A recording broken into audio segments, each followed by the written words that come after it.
maanta dadkeenni xoolihii way ka baxeen wax alla waxbarasho u socdaana ma jirto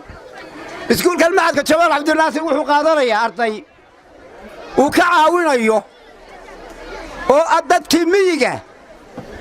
ardaydii miyiga xooluhu kaga soo baxeen qofkii haya ee masaariiftiisa ka bixin kara bal intii alla ka dhigo inkastaba ha gaadhee wuxuu qaadanayaa arday dadkii xooluhu ka baxeena oo gelinka dambe loo dhigi doono markaan sidaa idhaahdo hooyo weliba mid yaroo ay wax ka bixin jirtay iyay imika ii keenin waa inuu leeyahay calaamadihii iyo maryihii iyo muuqaalkii dirkaba waxa weeye ardayda ciddii haysa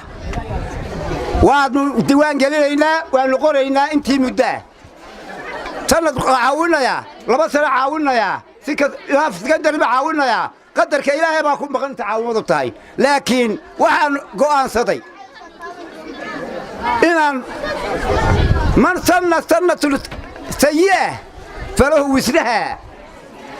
wa wisru man amala biha wa man sanna sunnatal hasana falahu ajraha wa ajru man amala biha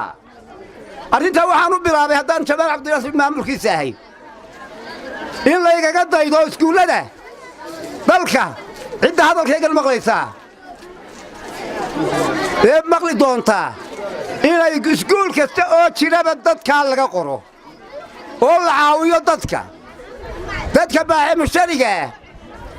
inay caawiyaan dadka inay caawiyaan fiiga inay ka bixiyaan dirayska inay ka bixiyaan dadkaa in la caawiyo oo yadul cawn gacan gargaar loo fidiyo qodobkaas waa qodobka ta kale waxbarashadii dumarka waaweyn iyo hablaha guri joogta gelinka dambe halkan macadka waxa uga furan waxbarasho iyaguna ha yimaadaan iyaguna. Assalaamu calaykum wa rahmatullaahi wa barakaatuh.